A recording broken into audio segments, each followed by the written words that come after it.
O que você faria por dinheiro? Algumas pessoas chegariam ao fundo do poço e aceitariam ser namoradas de aluguel do Kazuya por vários capítulos. Outras pessoas mais normais entrariam em jogos mortais com prêmios milionários. Sério, Mizuhara, ainda dá tempo de entrar em um desses jogos e fugir do Kazuya. Então, pessoal, no vídeo de hoje vamos falar sobre o volume 1 do mangá Shibo Yugi, que vai ganhar anime em 2026, e não se deixe enganar. Apesar das garotas de aparência delicada, veremos mortes e traições. Esse é um novo quadro do canal chamado Mangá Explicado. Então escolha sua garota favorita e deixe o like nesse vídeo, porque o final desse volume é surpreendente.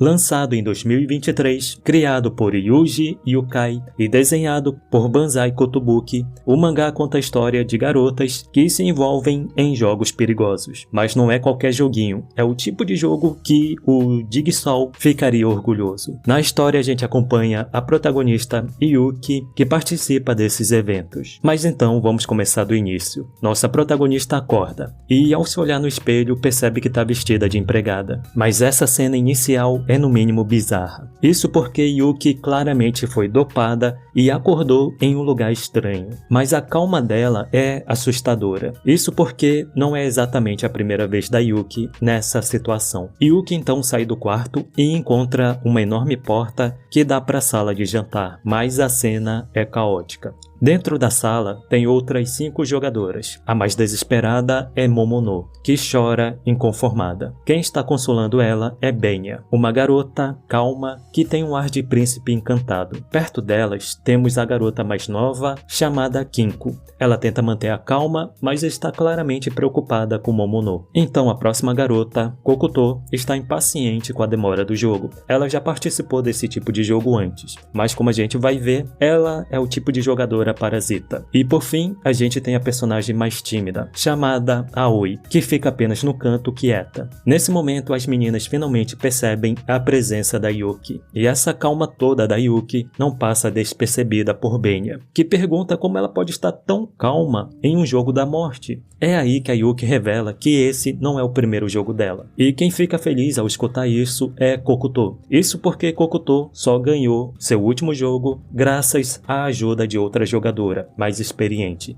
Então a estratégia de Kokuto é simples: grudar que nem carrapato em alguém experiente e vencer o jogo. As garotas então começam a se apresentar. A primeira é Kinko, que entrou nesse jogo para ajudar os pais a pagar uma dívida. Sim, o pai da Kinko pegou dinheiro com uma pessoa perigosa, talvez um agiota ou alguém da máfia. E agora a família dela está sendo ameaçada. Como a gente vê, a Kinko tem um grande coração, o que é uma qualidade excelente para uma pessoa, mas em um jogo da morte é terrível. A próxima é Kokuto, que já participou desse tipo de jogo antes, há 2 anos atrás. Por sorte, ela conseguiu vencer. No entanto, Kokuto torrou todo o dinheiro do seu prêmio e agora está precisando de mais. Ela tinha 2 possibilidades: um trabalho honesto, com carteira assinada, e uma carga horária de 8 horas, ou arriscar a vida dela namorando Kazuya. Ela escolheu a melhor possibilidade: entrar em um jogo da morte e ganhar 1 milhão de ienes. Quem tem a situação mais complicada é Momono. Isso porque ela foi enganada. Isso mesmo, Momono conheceu uma mulher estranha que ofereceu dinheiro fácil. Claro, ela aceitou e foi dopada acordando nesse jogo. Sério, eu não sei se eu fico feliz por algo pior não ter acontecido com ela, ou se eu fico triste por ela ser tão fácil de ser enganada. Quem aceita dinheiro de um estranho assim? Sério, quem? Ah, claro, Momono. Claro, isso também pode ser apenas uma estratégia dela. Afinal de contas, ninguém é obrigado a falar a verdade. A próxima é Benya. Ela já sabia do que o jogo se tratava e quer pagar suas próprias dívidas. A gente percebe que o mangá não quer focar muito no passado das personagens. Bem, não nesse primeiro volume, pelo menos. A 5ª jogadora é Aoi, nossa menina tímida. Ela fala bem baixo e não explica direito a sua situação. Mas a gente consegue deduzir que, devido aos problemas de comunicação, Aoi não consegue arrumar emprego. Então, ela também deve estar devendo. E por fim, a nossa protagonista protagonista, Yuki não esconde nada. Ela revela que já participou de 28 jogos. Sim, por isso Yuki está tão calma nessa situação. Mais calma que ela é ainda mais absurda. Yuki conta que sempre se sentiu diferente e que não se encaixava na sociedade atual. Mas depois de experimentar os jogos mortais, finalmente encontrou sentido na vida.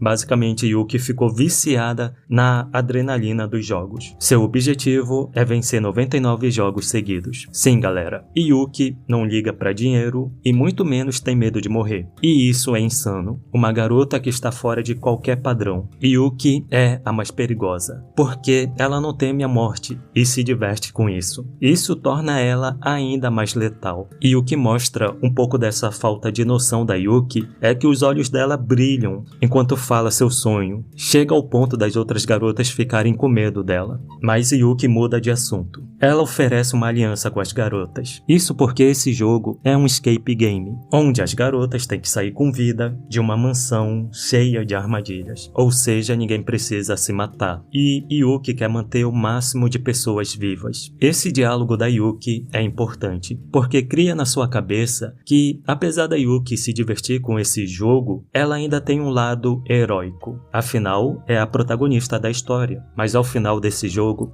a gente vai presenciar o quanto a Yuki é imprevisível. As garotas topam essa aliança. Afinal, não tinha muito o que fazer. E vale falar aqui que a Yuki realmente dá bons conselhos. Ela explica muito bem como esses jogos funcionam. Tem um momento que ela ativa uma armadilha de propósito apenas para as outras garotas perceberem o risco. Aliás, essa armadilha faz cair uma lâmina no alvo. Segura essa informação porque é importante. Então Yuki fala que deve ter alguma chave escondida em algum canto da casa. E com essa chave, elas podem avançar para o próximo jogo. Só que não importa o quanto elas procurem, não encontram a tal chave em lugar nenhum. É nesse momento que a Kokuto brilha. Ela mostra que, apesar de ser um carrapato, consegue pensar fora da caixa. Porque, segundo Kokuto, o único lugar que as garotas não procuraram pela chave era justamente na sala de jantar, o lugar mais perigoso. E isso foi bem inteligente da parte dela. Retiro tudo que eu disse da Kokuto antes. E Kokuto brilha novamente, quando ela suspeita que a chave está escondida embaixo da bandeja de doces. Kokuto acertou em cheio. E você aí julgando ela, chamando ela de carrapato, de parasita, você deveria ter vergonha. Vergonha de si mesmo. Kokuto mandou bem demais. Vai ver, na realidade, ela pode ser o azarão da história. Na realidade, ela vai superar todos os limites. Ela pode ser um Naruto ou o Asta, quem sabe, né? Agora, Kokuto se superou. Então, vocês deveriam ter vergonha de julgar as pessoas. É aí que a Kokuto morre. Ela morre. Foi até rápido. Kokuto brilhou demais. Porque quando Kokuto pega a chave, a armadilha ativa, acertando em cheio na cabeça dela. Com isso, tivemos nossa primeira morte. Vale lembrar que um dos conselhos da Yuki era justamente pensar 2 vezes antes de fazer qualquer movimento. A gente julgou cedo demais a Kokuto. Mas eu admito que foi decepcionante essa morte. Isso porque mesmo que uma lâmina tenha atravessado a cabeça da Kokuto, nenhuma gota de sangue saiu, deixando a cena menos pesada. Mas calma, existe um motivo que vai além da censura do mangá. Mas a gente vai ver essa explicação mais à frente no mangá. Kokuto já era. Então que vem o próximo jogo. E uma coisa interessante é que os títulos dos capítulos são chamados de REC, seguido pelo número do capítulo. E REC é um termo usado para filmagem. Isso fica mais claro no REC 2. Após a morte da Kokuto, as meninas ficam em pânico, principalmente Momono. É então que Yuki faz um discurso. Ela fala que tudo isso é um jogo onde as pessoas vão morrer. Tudo foi feito para entreter o público, por isso tem câmeras para todos os lados. As pessoas pagam para assistir essas garotas sofrendo. Por isso, todas elas são bonitas. O pessoal é tão sádico que cada garota foi escolhida a dedo. Até mesmo as roupas que elas vestem foram escolhidas pelo público. Enquanto fala, Yuki vai tendo memórias de jogos que ela já participou. Ela até mesmo já matou outras jogadoras. E isso é insano demais. A Momonoke estava vestindo a roupa mais reveladora, sente que está sendo observada. Então ela pergunta: tem pervertidos me vendo nessa roupa? Sim, a Momonoke está falando de você. Então estava na hora de seguir para o próximo jogo, mas antes rola uma discussão sobre seguir ou não em frente. Kinko pede para ir junto com a Yuki, afinal ela precisa do prêmio em dinheiro. Benya pegou para si o objetivo de salvar a Momonoke, e com isso ela ganhou vários pontos com ela. Se ela curte um Yuri, o casal já tá feito. A última que faltava era a Aoi, que estava tipo você trancado no seu quarto, quando de repente sua mãe te chama para dar oi para sua tia. Ou seja, a Aoi não queria ir. Mas depois que ela percebe que a Kinko, a mais nova, mesmo com medo, ainda queria seguir em frente, a Aoi cria coragem e aceita. Foi a pior decisão dela. As meninas então entram em uma sala hexagonal, ou seja, até a sala é hexa, mas o Brasil ainda não. E nessa sala tem 6 alavancas. O único problema é que agora restam apenas 5 garotas. Mas Yuki saca. O sistema do jogo foi criado para levar em conta a morte das participantes. Afinal, se colocar uma armadilha mortal antes dessa sala, é porque eles esperavam por mortes. E como a gente percebe, a Yuki está praticamente carregando o grupo. Ela toma todas as decisões e diz o que cada uma tem que fazer, já que ela é a mais experiente. Faz todo sentido. E claramente Yuki está tentando levar o máximo de garotas com ela. Voltando ao desafio, todas as garotas puxam a alavanca ao mesmo tempo. Só que nada acontece. É aí que na próxima tentativa, de repente, correntes prendem elas pelo pulso. Então pranchas de metal caem do teto, separando o grupo. Para piorar a situação, lâminas de serra vêm descendo do teto e as meninas não tinham muito tempo. E assim termina o REC 2. No REC 3, apesar da urgência, Yuki analisa tudo com muita calma. Nada parece assustar ela. Yuki percebe que se tentar levantar a alavanca, sua mão pode ser cortada, mas logo percebe que as chaves que a Kokuto pegou podem abrir as algemas. Yuki então consegue se soltar. O problema agora seria ajudar as outras. Através dessas pranchas de ferro, tinha uma pequena passagem que ligava a todas as meninas. Yuki então avisa as garotas sobre a chave e coloca ela nessa passagem. Mas quase como se fosse uma cena de um filme de terror, a gente só vê as mãos das meninas tentando pegar as chaves desesperadamente, atrapalhando uma às outras. Yuki então fala que dá tempo de salvar todas, desde que parem de brigar. Com isso, as meninas se acalmam e quem pega primeiro é Benya. Benya não demora muito e consegue se soltar, mas o problema é que essa idiota fica pensando no que fazer a seguir. Isso porque Benya quer favorecer Momonoke. E vale falar, enquanto Benya está pensando, o tempo vai passando e a vida de todas está em risco. Tudo isso pelo que, Benya? Um par de peitos? E a regra, amigas antes de garotas? Benya não queria saber disso. Mas então, a idiota da Benya coloca a chave de volta na passagem. E não só isso, como ela faz questão de atrapalhar as outras garotas, e assim Momonoke consegue a chave. Yuki, claro, percebe o que está rolando, agora não tinha mais volta. Elas perderam muito tempo e alguém vai morrer. Falta saber se será Kinko ou Aoi. É nesse momento que o mangá foca em Kinko, que está desesperada. Cada vez mais as lâminas se aproximam dela, mas a situação dela é pior. Como ela é a mais nova, Kinko tem um braço mais curto do que as outras. Ela não conseguiria alcançar a chave a tempo, ou seja, a Aoi pegaria antes dela. Então, a gente vê a Aoi que estava apenas esperando pela chave. No entanto, quando ela vai pegar a chave, Kinko conseguiu pegar antes dela. É aí que as lâminas se aproximam de Aoi, e depois a gente só escuta os gritos desesperados dela enquanto está sendo fatiada viva. O mangá novamente evita mostrar uma cena violenta, mas aqui eu consegui entender a escolha. Primeiro porque o mangá confia na nossa imaginação, deixando a gente pensando no pior cenário, mas principalmente pela revelação a seguir, porque assim que o jogo termina, as garotas finalmente veem o corpo da Aoi. Ela está despedaçada, no entanto, não há sangue. Do corpo dela sai apenas algo branco e fofo, que parece com algodão. A Aoi é como uma boneca quebrada. É aí que Yuki explica que isso é parte do tratamento de preservação. Antes das garotas entrarem no jogo, seus corpos foram modificados machucados. Esse enchimento branco estava desde o início no corpo da Aoi. Mas você deve estar se perguntando por que os criadores dos jogos fariam isso?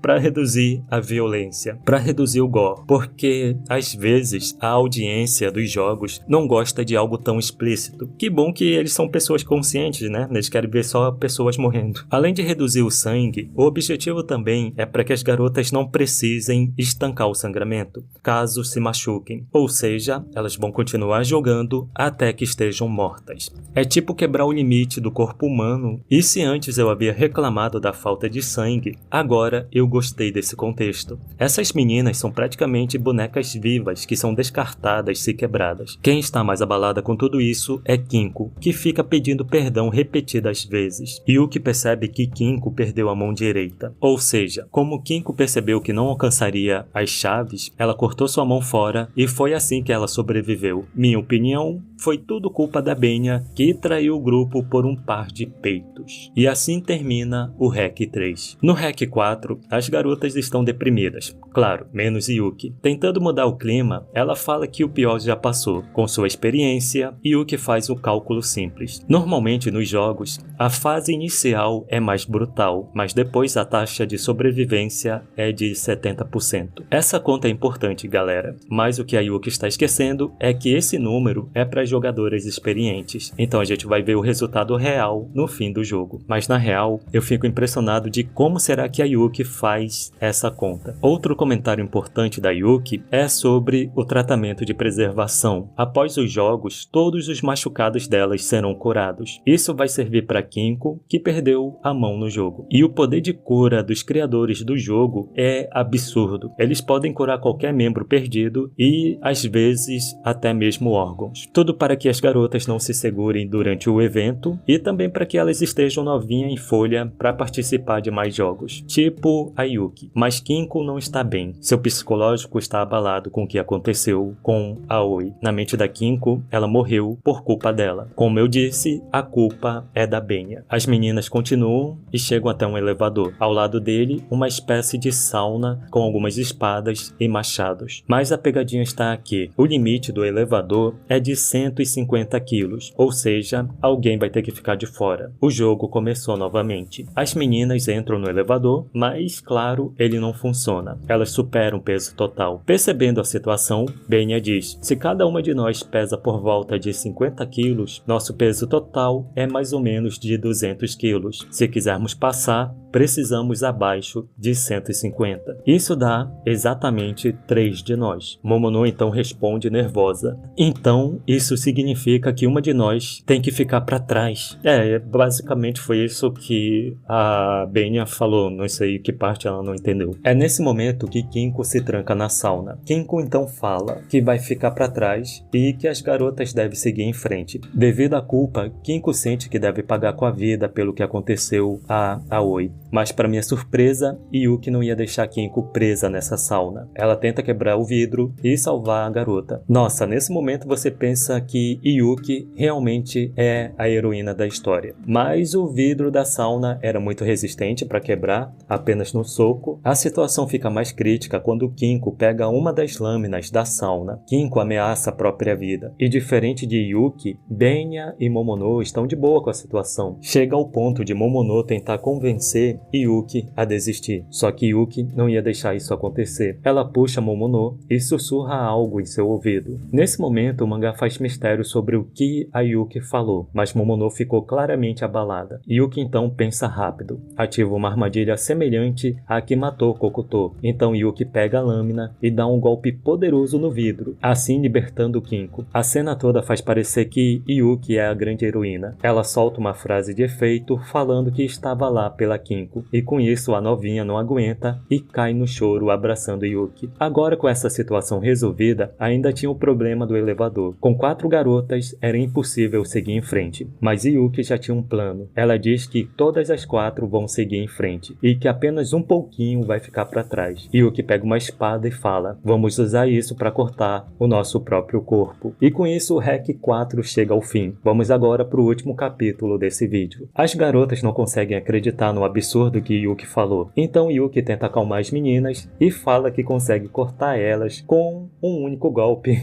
Sim, com certeza Cara, isso funciona perfeitamente. As meninas com certeza ficaram muito mais calmas depois de escutar isso. Mas existe uma lógica por trás do pensamento da Yuki. Ela explica que Momono é volumosa e Benya é alta. Ou seja, mesmo que deixem Kinko para trás, o elevador ainda vai ficar acima do peso. E apesar das garotas ficarem ofendidas pela lógica da Yuki, cara, como é que elas podem ficar ofendidas? Estão no jogo da morte e elas estão preocupadas com o que a pessoa acha da aparência dela, dos pesos delas. Tá bom. O plano era simples. As garotas iriam cortar uma perna fora. E faz todo sentido, porque assim elas vão reduzir uma quantidade considerável de peso. Além de que Yuki avisa sobre o tratamento de preservação. Claro, Momono não quer fazer isso de jeito nenhum, mas depois de chorar bastante, ela topa. A primeira é Yuki, e a responsável por cortar a perna dela é a própria Momono. Claro, se a gente fosse usar a lógica, era melhor Benya fazer isso, já que ela é mais calma que Momono. Só que eu acredito que Yuki escolheu Momono de propósito. Isso porque Benya podia aproveitar a chance e matar Yuki para fugir apenas com Momono. Lembra? Peitos antes de amiga. Bem, pelo menos é isso que eu entendi. O mangá não deixa isso claro. A gente também descobre o que Yuki falou mais cedo no ouvido da Momono. Yuki falou que se Kinko morresse, Momono também morreria. Só que isso não era uma ameaça, e sim um aviso. Isso porque a lógica desse jogo é que as garotas reduzissem seu peso e ficassem suando na sauna para perder mais uns quilinhos. Ou seja, Yuki não salvou Kinko por se preocupar com ela, mas sim porque ficou com medo de não conseguir usar a sauna. Por aí vocês já estão entendendo como a Yuki pensa de verdade. Então Momono corta a perna de Yuki e Yuki corta a perna das garotas, mas o mangá, claro, não mostra a cena. Então as meninas vão para a sauna, onde ficam por um bom tempo. Por fim, está na hora de entrar no elevador. Cada uma pega uma arma para servir de muleta, menos Kinko, que vai pendurada em Yuki. E por incrível que pareça, funciona perfeitamente bem. O elevador funciona. Em um momento de alívio, as garotas começam a rir.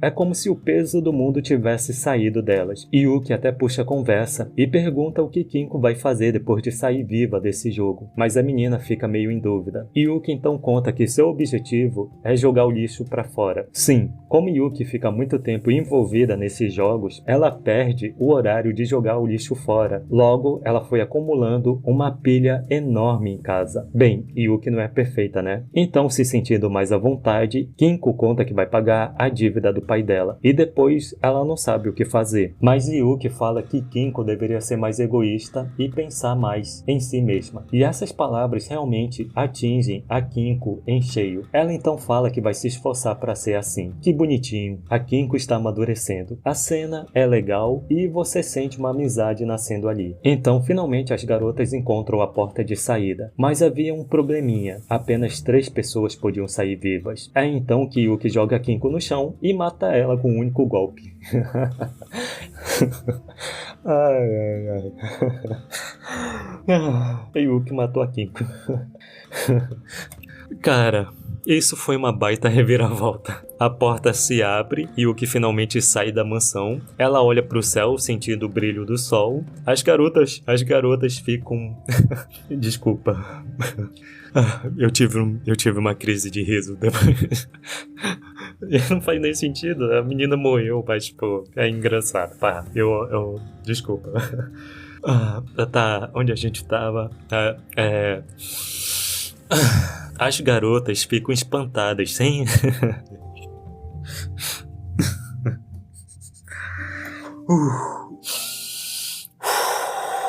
As garotas ficam espantadas, sem reação. Então Yuki apenas olha para o corpo da Kinko e fala: desculpa. Que final maravilhoso e absurdo. E vocês se lembram da conta da Yuki sobre a taxa de sobrevivência ser de 70%? Pois é, ela se ligou que essa conta só vale quando todas as garotas são experientes. Mas tirando ela e Kokuto, o resto era novata. Então, no máximo, sobreviveriam 50%. Foi mal, a Yuki não é boa de matemática. E aliás, sobre o pedido de desculpas dela, quando Yuki fala, não parece ter peso. Na real, ela não se arrependeu. Mais tarde, depois de ter seu corpo corado, a gente vê o que Yuki pensa sobre o caso da Kinko. Não é como se ela tivesse enganado a garota ou algo do tipo. Yuki só matou a Kinko porque ela estava perto. Ah, tá, eu admito, dei boas risadas. Eu não sei porque eu ri tanto. Eu não sei porque eu ri tanto dessa parte. Não faz sentido. Eu não ri tanto na primeira vez que eu li, mas eu ri mais na segunda vez. Por quê? Não sei. Não sei. Mas como foi dito desde o início da história, Yuki não era normal. Como eu disse, ela é letal. De volta em seu apartamento, Yuki abraça uma roupa que parecia ser de outra garota que Yuki conheceu no passado. Yuki então fala que conseguiu 28 vitórias. E a lembrança dessa tal outra garota aparece e Yuki chama ela de mestre. Mas se você pensa que o que a Yuki fez com a Kinko não vai ter castigo, está muito enganado. Porque Yuki passou por algo pior. Ela novamente perdeu o horário de jogar o lixo.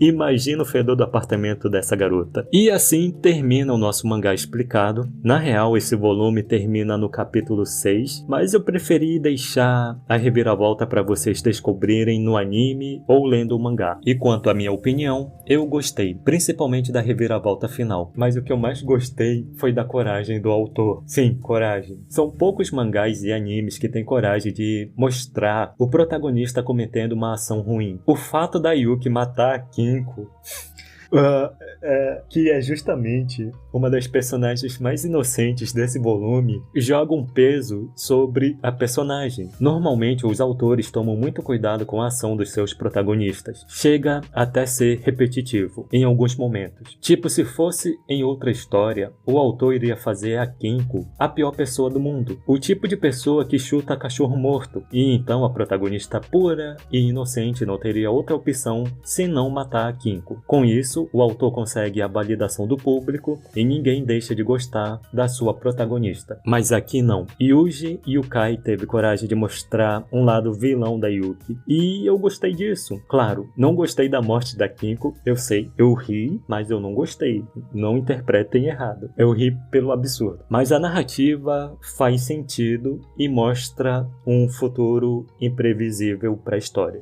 Cara, eu tentando ser sério aqui no final, e me acontece isso com a Kinko. E aqui vai um spoiler do REC 19, uma coisa pequena, mas se você não quer saber, então deixa o like nesse vídeo e se inscreva no canal. Até a próxima. Agora, para quem ficou, no capítulo 19, a Yuki vai salvar uma garota porque ela achou a menina fofa. Sim, pobre Kinko. Sua morte será lembrada. Eu tô chorando. Como eu disse, Yuki não bate bem da cabeça. Ela quer proteger essa garota apenas porque acha ela interessante, porque ela não cai na tortura psicológica da Yuki. A garota prefere enfrentar a morte do que ser salva pela Yuki. E aí já viu, né? Se faz o coração da Yuki pular, então é claro que a Yuki vai ficar perseguindo a menina. Rola até uma cena bem engraçada porque a garota tá fugindo da Yuki e ela ativa uma armadilha. E claro, Yuki com sua graciosidade dá uma bicuda, uma voadora na costa da garota para salvar ela. Mas como eu disse, a Yuki gosta da garota, quer manter ela viva a qualquer custo. Pobre Kinko. Bem, como eu disse, Yuki não é fácil de entender. Obrigado por assistirem até aqui. A gente se vê no próximo vídeo. Desculpa pela risada, foi involuntário. Se você gostou do quadro, deixa o seu like pra gente fazer mais vídeos sobre isso. Pretendo trazer uns capítulos de mangá bem estranhos ainda. E se você tiver alguma sugestão, também deixa aí nos comentários. Valeu, até a próxima. Tchau, pobre Kinko.